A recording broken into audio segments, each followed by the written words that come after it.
Welcome to my channel. ఈరోజు మా అన్నయ్య అయితే ఇంటి దగ్గర నుంచి వచ్చాడు. మా మమ్మీ నాకు ఏమేమి పంపించిందో చూసేయండి. ఇంపార్టెంట్ జొన్న పిండి ఆల్రెడీ రెసిపీ షేర్ చేశాను, చూసేయండి. కన్ఫర్మ్గా ట్రై చేయండి. జామకాయలు, మా చెట్టు జామకాయలు ఎంత మంచిగా ఉంటాయో, కచ్చి ఉన్నా కూడా ఎందుకో తీయగుంటాయండి. అది నాకైతే తెలియదు కానీ బాగా టేస్టీ ఉంటాయి. ఇంకొకటంటే నాటుకోడి మా డాడీ ఇంటి దగ్గరనే మంచిగా కట్ చేసి పంపించాడు. ఇప్పుడు అదే వండుతున్నాను. రెసిపీ ఫుల్ అప్లోడ్ చేస్తాను, చూసేయండి. Let's go start. Chicken curry కుక్కర్లో వండుతూనే బాగా టేస్ట్ వస్తుందండి, మంచిగా ఉడుకుతుంది కూడా. ఫస్ట్ అయితే మనం హోల్ స్పైసెస్ ఉంటాయి కదా, బగారా సామాన్లు అన్నీ వేసేయండి. మీ స్పైసెస్ తగ్గట్టు, నేనైతే కొన్నే వేసాను, అది మీ ఇష్టం, మీరు ఎంతైనా వేసుకోవచ్చు. తర్వాత ఆనియన్స్, కొంచెం చిల్లీస్ వేసేసి కొంచెం ఫ్రై అవ్వనండి, మరీ ఎక్కువగా ఫ్రై అవ్వాల్సిన అవసరం లేదు, కుక్కర్లోనే కదా అని. తర్వాత కొంచెం జింజర్ పేస్ట్ వేసేసి బాగా కలిపేయండి. జింజర్ పేస్ట్తో పాటు కొంచెం పసుపు కూడా యాడ్ చేసేయండి. మంచిగా కొంచెం కలిపాక నాటుకోడి మంచిగా వేసేయండి. చికెన్ పీసెస్ చాలాసేపు అయితే కొంచెం కలపాలి.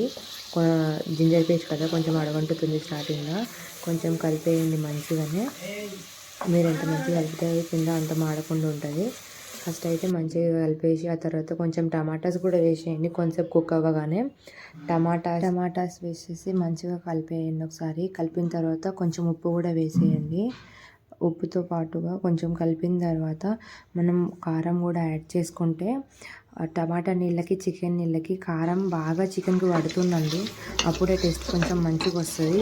పైన ఆయిల్ వచ్చేంత వరకు క్యాప్ పెట్టకుండానే కుక్ చేయండి. అప్పుడైతే ఆయిల్ మొత్తం ఇట్లా తేలిన తర్వాత చికెన్ మునిగే అంత వాటర్ అయితే చాలు, మరీ ఎక్కువ పోసుకోకండి.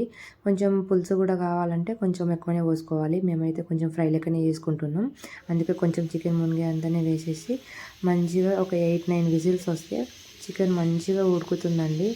ఒక 8 విజిల్స్ 9 విజిల్స్ 10 వచ్చినా మంచిదే, ఇంకా మెత్తగా అయిపోతుంది.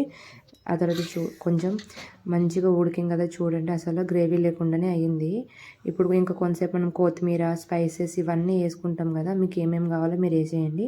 నేనైతే కొత్తిమీర ప్లస్ ధనియా పౌడర్ను ఇంకేమో చికెన్ మసాలా, మేము స్పైసెస్ కొంచెం ఎక్కువనే తింటాం, అందుకనేసి అన్నీ ఎక్కువగా వేస్తున్నట్టు మీకు కనిపిస్తూ ఉంటుంది.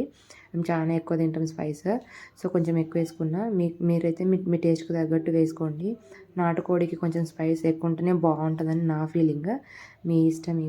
ఇట్లా కొంచెం కలిపాక ఇప్పుడు నార్మల్ హై ఫ్లేమ్లో పెట్టేసి ఒక 2 మినిట్స్ అట్లా ఉడికిందనుకోండి, ఆ నీళ్ళు కూడా అంతా ఎగిరిపోతాయి. టేస్టీ చికెన్ రెడీ అయిపోతుంది. కంపల్సరీగా ట్రై చేయండి. ట్రై చేసిన తర్వాత ఒకసారి నాకు కామెంట్ చేయండి ఎట్లా వచ్చింది ఏంది అని. బయట ఇవన్నీ చికెన్లు ఏదేదో తింటున్నామండి, అవన్నీ అస్సలు మంచిదే కాదు. అంత 2 మంత్స్లో తయారయ్యే చికెన్ని మనం ఎమ్మి అనుకుంటూ తింటున్నాం.